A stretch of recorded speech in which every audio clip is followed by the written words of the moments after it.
दशक 10वा समास 10वा चळाचळ निरूपण. श्रीराम.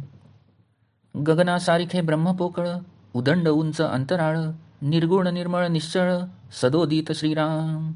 त्यास परमात्मा म्हणती, आणिक नामे नेणो किती, परी ते जाणिजे आदि अंती, जैसे तैसे श्रीराम. विस्तीर्ण पसरला पैस, भोवता दाटला अवकाश, भासची नाही निराभास, जैसे तैसे श्रीराम. चहूकडे पाताळ तळी, अंतची नाही अंतराळी, कल्पांतकाळी सर्व काळी, संचलेची असे श्रीराम. ऐसे काही एक अचंचळ, ते अचंचळी भासे चंचळ, त्यास नामे ही पुष्कळ, त्रिविधा प्रकारे श्रीराम. न दिसता नाव ठेवणे, न देखता खूण सांगणे, असो हे जाणा कारणे, नामाभिधाने श्रीराम. मूळ माया मूळ प्रकृती, मूळ पुरुष ऐसे म्हणती, शिवशक्ती नामे किती, नाना प्रकारे श्रीराम. परी जे नाम ठेविले जया, आधी ओळखावे तया, प्रचिती वीण कासया, वल्गना करावी श्रीराम. रूपाची न धरिता सोये, नामा सरिसे भरंगळो नये, प्रत्ययाविण गळंगा होये, अनुमान ज्ञाने श्रीराम. निश्चळ गगनी चंचळ वारा, वाजो लागला भरारा, परी त्या गगना आणि समीरा, भेद आहे श्रीराम. तैसे निश्चळ परब्रह्म, चंचळ माया भासला भ्रम, त्या भ्रमाचा संभ्रम, करून दाऊ श्रीराम. जैसा गगनी चालिला पवन, तैसे निश्चळी झाले चळण, इच्छा स्फूर्ती लक्षण, स्फूर्ण रूप श्रीराम. अहमपणे जाणीव झाली, तेची मूळ प्रकृती बोलिली, महाकारण काया रचली, ब्रह्मांडाची श्रीराम. महामाया मूळ प्रकृती, कारण ते अव्याकृती, सूक्ष्म हिरण्यगर्भ म्हणती, विराट ते स्थूळ श्रीराम. ऐसे पंचीकरण शास्त्रप्रमये, ईश्वर तनु चतुष्टये, म्हणून हे बोलणे होये, जाणीव मूळ माया श्रीराम. परमात्मा परमेश्वर, परेश ज्ञानघन ईश्वरू, जगदीश जगदात्मा जगदेश्वरू, पुरुष नामे श्रीराम. सत्तारूप ज्ञानस्वरूप, प्रकाशरूप ज्योतिरूप, कारणरूप चिद्रूप, शुद्ध सूक्ष्मालिप्त श्रीराम. आत्मा अंतरात्मा विश्वात्मा, द्रष्टा साक्षी सर्वात्मा, क्षेत्रज्ञ शिवात्मा जीवात्मा, देही कुटस्थ बोलिजे श्रीराम. इंद्रात्मा ब्रह्मात्मा हरिहरात्मा, येमात्मा धर्मात्मा नैऋत्यात्मा, वरुण वायो कुबेरात्मा, ऋषिदेव मुनी धरता श्रीराम. गणगंधर्व विद्याधर, येक्ष किन्नर नारद तुंबर, सर्व लोकांचे अंतर, तो सर्वांतरात्मा बोलिजे श्रीराम. चंद्र सूर्य तारा मंडळे, भूमंडळे मेघमंडळे, 21 स्वर्गे सप्त पाताळे, अंतरात्माच वर्तवी श्रीराम.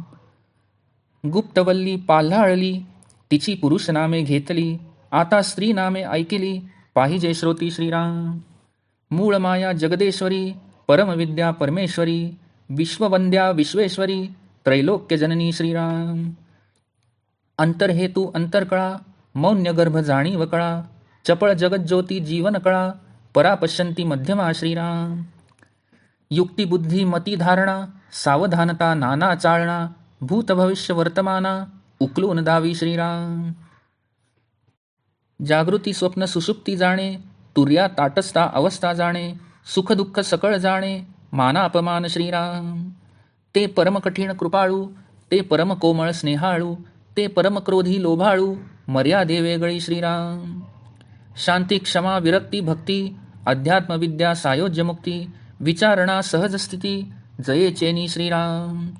पूर्वी पुरुष नामे बोलिली, उपरी स्त्री नामे निरोपिली, आता नपुषक नामे ऐकिली, पाहिजे चंचळाची श्रीराम. जाणणे अंतःकरण चित्त, श्रवण मनन चैतन्य जीवित, येते जाते सुचित, होऊन पहा श्रीराम. मी पण तू पण जाणपण, ज्ञातेपण सर्वज्ञपण, जीवपण शिवपण ईश्वरपण, अलिप्तपण बोलिजे श्रीराम. ऐसी नामे उदंड असती, परी ते एकची जगज्योती, विचारवंत ते जाणती, सर्वांतरात्मा श्रीराम. आत्मा जगज्योती सर्वज्ञपण, तिन्ही मिळवून एकची जाण, अंतःकरणची प्रमाण, नियप्ती मात्र श्रीराम. ढीग झाले पदार्थाचे, पुरुष स्त्री नपुंसक नामाचे, परंतु सृष्टी रचनेचे, किती म्हणून सांगावे श्रीराम. सकळ चाळिता एक, अंतरात्मा वर्तवी अनेक, मुंगीपासून ब्रह्मादिक, तेणेची चालती श्रीराम.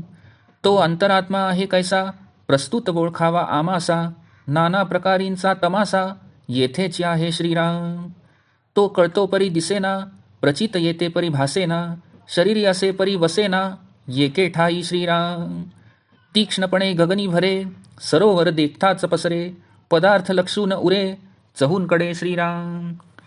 जैसा पदार्थ दृष्टीस दिसतो, तो त्या सारिखाच होतो, वायोहुनी विशेषतो, चंचळ विषयी श्रीराम. कित्येक दृष्टीने देखे, किती एक रसनेने चाखे, किती एक ते ओळखे, मने करुनी श्रीराम. श्रोती बैसोन शब्द ऐकतो, घ्राणेंद्रिये वास घेतो, त्वचे इंद्रिये जाणतो, शीतोष्णाधिक श्रीराम. ऐसा जाणे अंतरकळा, सकळामध्ये परिनिराळा, पाहता त्याची अगाध लीळा, तोची जाणे श्रीराम. तो पुरुषना सुंदरी, बाळ तारुण्य ना कुमारी, नपुंसकाचा देहधारी, परी नपुंसक नवे श्रीराम. तो चालवी सकळ देहासी, करून अकर्ता म्हणती त्यासी, तो क्षेत्रज्ञ क्षेत्रवासी, देही कुटस्थ बोलिजे श्रीराम. दोन्ही पुरुष लोकी असती, क्षराक्षर बोलिजे ती, सर्व भूते क्षर म्हणती, अक्षर कुटस्थ बोलिजे श्रीराम. उत्तम पुरुष तो आणिक, निःप्रपंच निःकळंक, निरंजन परमात्मा एक, निर्विकारी श्रीराम. चारी देह निरसावे, साधके देहातीत व्हावे, देहातीत होता जाणावे, अनन्य भक्त श्रीराम. देह मात्र निरसून गेला, तेथे अंतरात्मा कैसा उरला, निर्विकारी विकाराला, ठाव नाही श्रीराम. निश्चळ परब्रह्म एक, चंचळ जाणावे माईक, ऐसा प्रत्यय निश्चयात्मक, विवेके पहावा श्रीराम. येथे बहुत न लगे खळखळ, एक चंचळ एक निश्चळ, शाश्वत कोणते केवळ, ज्ञाने ओळखावे श्रीराम. असार त्यागून घेईजे सार, म्हणून सारासार विचार, नित्यानित्य निरंतर, पाहती ज्ञानी श्रीराम. जेथे ज्ञानची होते विज्ञान, जेथे मनची होते उन्मन, तेथे कैचे चंचळपण, आत्मयासी श्रीराम. सांगणो वांगणीचे काम नव्हे, आपुल्या अनुभवे जाणावे, प्रत्ययाविण सिणावे, तेची पाप श्रीराम. सत्या एवढे सुकृत नाही, असत्या एवढे पाप नाही, प्रचितीविण कोठेची नाही, समाधान श्रीराम. सत्य म्हणजे स्वरूप जाण, असत्य माया हे प्रमाण, येथे निरोपिले पापपुण्य, रूपे सहित श्रीराम. दृश्य पाप ओसरले, पुण्य परब्रह्म उरले, अनन्य होताच झाले, नामातीत श्रीराम. आपण वस्तू स्वतसिद्ध, तेथे नाही देहसंबंध, पापरासी होती दग्ध, येणे प्रकारे श्रीराम. येरवी ब्रह्मज्ञाने वीण, जे जे साधन तो तो सीण, नाना दोषांचे क्षाळण, होईल कैसे श्रीराम. पापाचे वळले शरीर, पापची घडे तदनंतर, अंतरी रोग वरीवरी उपचार, काय करी श्रीराम. नाना क्षेत्री हे मुंडिले, नाना तीर्थी हे दंडिले, नाना निग्रही खंडिले, ठाई ठाई श्रीराम. नाना मत्तिकेने घासिले, अथवा तप्तमुद्रेने लासिले, जरी हे वरी वरी तासिले, तरी शुद्ध नवे श्रीराम. शेणाचे गोळे गिळले, गोमूत्राचे मोघे घेतले, माळा रुद्राक्ष घातले, काष्ठमणी श्रीराम. वेश वरी वरी केला, परी अंतरी दोष भरला, त्या दोषाच्या दहनाला, आत्मज्ञान पाहिजे श्रीराम. नाना व्रते नाना दाने, नाना योग तीर्थाटणे, सर्वाहुनी कोटी गुणे, महिमा आत्मज्ञानाचा श्रीराम. आत्मज्ञान पाहे सदा, त्याच्या पुण्यास नाही मर्यादा, दुष्ट पातकाची बाधा, निरसोन गेली श्रीराम. वेदशास्त्री सत्यस्वरूप, तेची ज्ञानियांचे रूप, पुण्य झाले अमूप, सुकृते सीमा सांडिली श्रीराम. या प्रचितीच्या गोष्टी, प्रचित पहावी आत्मदृष्टी, प्रचित वेगळे कष्टी, होऊच नये श्रीराम. आगा ये प्रचितीचे लोक हो, प्रचित नसता अवघा शोक हो, रघुनाथ कृपेने राहो, प्रत्यय निश्चयाचा श्रीराम. इति श्री दासबोधे गुरुशिष्य संवादे चळाचळ निरूपण नाम समास 10वा समाप्त. दशक 10वा समाप्त.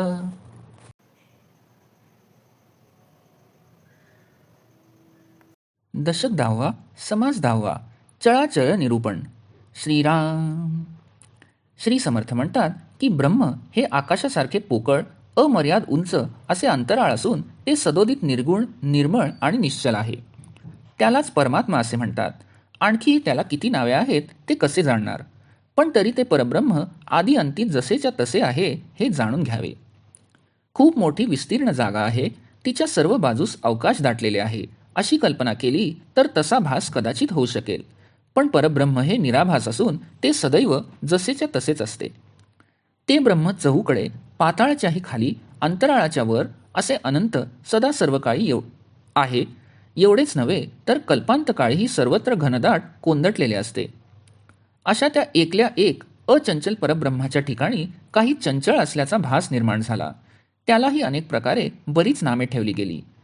जे दिसत नाही त्याला नावे ठेवायची, जे दिसत नाही त्याची खूण किंवा लक्षणे सांगायची, हे सगळे विलक्षणच आहे. पण त्याचे स्वरूप जाणता यावे म्हणून त्यास निरनिराळी नावे दिली जातात. त्यालाच मूळ माया, मूळ प्रकृती, मूळ पुरुष असे म्हणतात. शिवशक्ती आदीही अनेक नावे नाना प्रकारे ठेवली जातात. पण ज्या वस्तूला जे नाव ठेवलेले असते त्या वस्तूचे ज्ञान आधी करून घ्यावे. प्रचितीशिवाय उगीच वल्गना करण्यात काय अर्थ आहे. रूप न जाणताच नामाच्या योगे भरकटत जाऊ नये. अनुभव नसता नुसत्या अनुमानाच्या ज्ञानामुळे गोंधळच माजतो. निश्चल अशा गगनात एकाएकी चंचळ वारा भरारा वाहू लागला तरी त्या गगनात आणि वाऱ्यात खूप भेद आहे. तसेच निश्चल अशा परब्रह्माच्या ठिकाणी चंचळ अशा मायेचा भ्रम भासू लागला, त्या भ्रमाचाच विस्तार कसा झाला ते आता स्पष्ट करून दाखवू. जसा आकाशात वायू झाला तसे निश्चल ब्रह्माच्या ठिकाणी हालचाल झाली. एकोहम बहुश्याम ही इच्छा स्फुरणरूप स्फूर्ती निर्माण झाली. निर्विकार ब्रह्माच्या ठिकाणी अहमपणाने जी जाणीव झाली तिलाच मूळ प्रकृती म्हणतात. हाच ब्रह्मांडाचा महाकारण देह होय. ब्रह्मांडाचा महामाया किंवा मूळ प्रकृती हा महाकारण देह आहे. अव्याकृती हा कारण देह आहे. ब्रह्मांडाच्या सूक्ष्म देहाला हिरण्यगर्भ म्हणतात आणि स्थूल देहाला विराट म्हणतात. शास्त्रामध्ये जे पंचीकरण सांगितले आहे त्याप्रमाणे हे ईश्वराचे 4 देह आहेत. म्हणून मूळ मायेच्या ठिकाणी जाणीव असते असे म्हणावेच लागते. परमात्मा, परमेश्वर, परेश, ज्ञानघन, ईश्वर, जगदीश, जगदात्मा, जगदीश्वर ही त्या परमात्म्याची पुरुषवाचक नामे आहेत. सत्तारूप, ज्ञानस्वरूप, प्रकाशरूप, ज्योतिरूप, कारणरूप, चिद्रूप, शुद्ध, सूक्ष्म, आलिप्त, आत्मा, अंतरात्मा, विश्वात्मा, द्रष्टा, साक्षी, सर्वात्मा, क्षेत्रज्ञ, शिवात्मा, जीवात्मा, देही, कुटस्थ इत्यादी नावेही आहेत. इंद्रात्मा, ब्रह्मात्मा, हरिहरात्मा, यमात्मा, धर्मात्मा, नैऋत्यात्मा, वरुण, वायू, कुबेरात्मा, ऋषिदेव, मुनिधर्ता, गणगंधर्व, विद्याधर, यक्ष, किन्नर, नारद, तुंबर इत्यादी सर्व लोकांचे अंतःकरण तोच सर्वांतरात्मा म्हणावा. चंद्र, सूर्य, तारामंडळे, भूमंडळे, मेघमंडळे, 21 स्वर्ग आणि 7 पाताळ यांना अंतरात्मात चालवतो. मूळ मायारूपी गुप्त वेल आहे. तिचा अफाट विस्तार झाला आहे. प्रथम तिची पुरुषवाचक नामे सांगितली. आता श्रोत्यांनी स्त्रीवाचक नामेही ऐकली पाहिजेत. मूळ माया जगदीश्वरी, परमविद्या परमेश्वरी, विश्ववंद्या विश्वेश्वरी, त्रैलोक्यजननी, अंतर्हेतू अंतरकळा, मौन्यगर्भ जाणीवकळा, चपळ जगज्योती, जीवनकळा, परा पश्यंती, मध्यमा, युक्ती, बुद्धी, मती, धारणा, सावधानता, नाना चाळणा, भूत भविष्य वर्तमानाला उलगडून दाखविणारी शक्ती ही तिची स्त्री नामे आहेत. जी जागृती, स्वप्न, सुषुप्ती अवस्थांना जाणते, तुर्या, तटस्थता या अवस्थांनाही जाणते, त्याप्रमाणेच सुखदुःख, मानापमान आदी सर्वही जाणते, ती अत्यंत कठीण असून कृपाळू आहे, परम कोमल आणि स्नेहाळू आहे, त्याचबरोबर परमक्रोधी असून अमर्याद प्रेम करणारी आहे. तिच्यामुळेच शांती, क्षमा, विरक्ती, भक्ती, अध्यात्मविद्या, सायुज्य मुक्ती, विचारणा आणि सहज स्थिती अनुभवास येतात. पूर्वी पुरुषवाचक नामे सांगितली, नंतर स्त्रीवाचक नामे सांगितली. आता चंचळाची नपुंसक नामे ऐकली पाहिजेत. जाणणे, अंतःकरण, चित्त, श्रवण, मनन, चैतन्य, जीवित, जाणारे व येणारे हे सर्व सावध होऊन पहा. मी पण, तू पण, जाणपण, ज्ञातेपण, सर्वज्ञपण, जीवपण, शिवपण, ईश्वरपण, अलिप्तपण अशी ही सर्व नावे आहेत.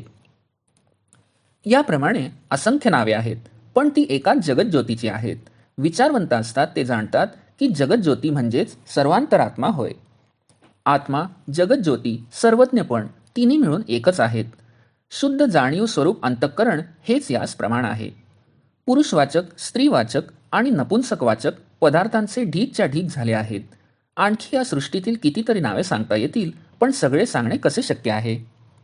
एक अंतरात्माच सर्वांचा चालक प्रेरक आहे.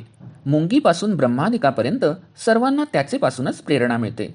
तो अंतरात्मा आहे तरी कसा, त्याची जराशी ओळख आत्ताच करून घ्यावी. नाना प्रकारचा तमाशा म्हणजेच खेळ त्याच्या ठिकाणी चाललेला असतो. तो आहे हे कळते, पण तो दिसत नाही. त्याची प्रचिती येते, पण तो भासत नाही. शरीरात असतो, पण एका ठिकाणी राहत नाही. सूक्ष्मपणाने तो आकाश व्यापून राहतो, तर सरोवर पाहिले की तो सरोवरभर पसरतो. सर्व पदार्थास पाहून चहूकडे उरून राहतो. जसा पदार्थ दृष्टीस पडतो त्यासारखा तो होतो. वाऱ्यापेक्षाही तो अधिक चपळ आहे. दृष्टीने तो कित्येक पदार्थ बघतो, जिभेने कित्येक पदार्थ चाखतो, मनाने तो कित्येक गोष्टी जाणतो. कानात बसून तो शब्द ऐकतो, नाकाने वास घेतो, स्पर्शेंद्रियाने शीत उष्णादिक जाणतो. अशा सर्व अंतर्कळा जाणत असूनही तो सर्वात असूनही निराळा असतो. खरोखर त्याची अगाध लीला फक्त तोच जाणू शकतो. तो पुरुष नाही, स्त्री नाही, बाळ नाही, तरुण नाही, कुमारी नाही. नपुंसकाच्या देहातही तोच असतो, परंतु तो नपुंसक नव्हे. तोच सर्व देहांना चालवितो, म्हणून त्याला करून अकर्ता असे म्हटले आहे. या शरीररूपी क्षेत्रात वास करतो म्हणून व सर्व जाणतो म्हणून त्यास क्षेत्रज्ञ म्हणतात. तसेच देही कुटस्थ असेही म्हणतात. दोन पुरुष या लोकात आहेत, त्यांना क्षर आणि अक्षर म्हणतात. सर्व भूते क्षर आहेत आणि कुटस्थ अक्षर म्हणजे अविनाशी आहे असे सांगतात. याशिवाय जो उत्तम पुरुष म्हणून सांगितला जातो तो म्हणजे निष्प्रपंच, निष्कलंक, निरंजन आणि निर्विकारी एकला एक परमात्माच होय. पिंडाच्या चारी देहांचे निरसन करून साधकाने देहातीत व्हावे. जो या प्रकारे देहातीत होतो तोच अनन्य भक्त जाणावा. सर्व देहांचा निराश झाल्यावर अंतरात्मा म्हणजेच देहातील आत्मा कसा उरणार? जेथे देह नाही तेथे हे नाव तरी कसे उरणार? निर्विकार परब्रह्म वस्तूच्या ठिकाणी विकाराला जागाच नाही. परब्रह्म फक्त एक निश्चल आहे. बाकी मूळ मायेसकट जे जे चंचळ आहे, बदलणारे आहे, माईक आहे, ते जाणून विवेकाने याचा निश्चयात्मक अनुभव घ्यावा. येथे जास्त कटकट करण्याची आवश्यकता नाही. एक चंचळ आहे, एक निश्चल आहे. यातील शाश्वत कोणते हे केवळ ज्ञानाने स्वरूप अनुभव घेऊन ओळखावे. यातील जे असार आहे त्याचा त्याग करून जे सार आहे ते ग्रहण करावे. यालाच सारासार विवेक किंवा नित्यानित्य विवेक करून ज्ञानी निरंतर पाहतात. शाब्दिक ज्ञानाचे जेथे अनुभवात रूपांतर होते, जेथे मनच उन्मन होते, त्या आत्मवस्तूच्या ठाई चंचलपण कसे असेल? हे काही सांगोवांगीचे काम नाही. मी जे सांगतो ते स्वानुभवाने सांगत आहे. तुम्ही स्वतःच्या अनुभवाने हे जाणावे. प्रत्ययाशिवाय उगीच शिणणे हे खरोखर पापच आहे. सत्यासारखे पुण्य नाही आणि असत्या एवढे पाप नाही. अनुभव आल्याशिवाय काही केले तरी समाधान लाभणार नाही. स्वरूप म्हणजेच सत्य होय आणि माया असत्य होय. प्रमाणांनी सिद्ध झालेलेच आहे. याप्रमाणे पापपुण्य स्वरूप येथे स्पष्ट केले आहे. दृश्यसृष्टी असत्य असल्याने ती पापरूप आहे. ते पाप नष्ट झाले आणि परब्रह्म सत्य आहे म्हणून तेच पुण्य आहे, तेवढेच फक्त उरले. त्या परब्रह्माशी ऐक्य होताच साधक नामातीत होतो. आपण स्वयंसिद्ध आत्मवस्तूच आहोत. देहाशी आपला काही एक संबंध नाही असा अनुभव आला की त्या ज्ञानाग्नीने पापराशी दग्ध होऊन जातात. या ब्रह्मज्ञानाखेरीज एरवी जी जी साधना करावी ती सर्व व्यर्थ श्रमच होय. त्या साधनांनी पापाचे क्षालन होऊ शकत नाही. हे शरीर जणू काही पापाचेच बनले आहे. त्यामुळे नंतरही त्याच्याकडून निरंतर पापच घडत असते. अंतरात देहबुद्धीरूपी भवरोग झालेला असतो व आपण वरवरचे उपचार करीत राहतो, तर रोग बरा कसा होणार? नाना क्षेत्रात जाऊन मुंडन केले, नाना तीर्थक्षेत्रात जाऊन शरीर शिणवले किंवा अनेक प्रकारच्या निग्रहांनी नाना प्रकारे ते तोडले, अनेक ठिकाणच्या मातीने ते घासले अथवा तप्त मुद्रेने डागले किंवा हे वरवर तासून जरी काढले तरी ते शुद्ध होणार नाही. शेणाचे गोळे गिळले, गाडगे भरून गोमूत्र प्राशन केले, गळ्यात रुद्राक्षाच्या तुळशीमणाच्या माळा जरी घातल्या, वरवर उत्तम वेश केला, पण अंतरात दोषच दोष भरलेला असतो. त्या दोषाचे दहन व्हावे म्हणून आत्मज्ञानाचीच आवश्यकता असते. अनेक व्रते, अनेक दाने, नाना प्रकारचे याग किंवा तीर्थाटने यापेक्षा आत्मज्ञानाचा महिमा कोटी गुणाने अधिक आहे. जो सदा आत्मज्ञानात मग्न असतो त्याच्या पुण्याला सीमाच नसते. दुष्ट पातकाची बाधा केव्हाच नष्ट झालेली असते. वेदशास्त्रात सत्यस्वरूप म्हणून ज्याचे वर्णन केलेले असते तेच ज्ञानी माणसाचे रूप असते. तो सत्यस्वरूपच होतो. त्यामुळे अमाप पुण्य संपादन केले जाते. पुण्याची सीमाच जणू ओलांडली जाते. या सर्व अनुभवाच्या गोष्टी आहेत. स्वतः अनुभव घेऊन पाहावा. अनुभव न घेऊन कष्टी होऊच नये. अहो प्रचितीच्या लोकांनो, तुम्ही प्रचिती घ्यावी. प्रचितीशिवाय सर्व दुःखच वाटायला येते. तुम्हाला रघुनाथाच्या कृपेने दृढ अनुभव येऊन तुमचा आत्मस्वरूपाचा निश्चय टिकून राहो. इति श्री दासबोधे गुरुशिष्य संवादे चळाचळ निरूपणाम समास 10वा समाप्त. दशक 10वा समाप्त.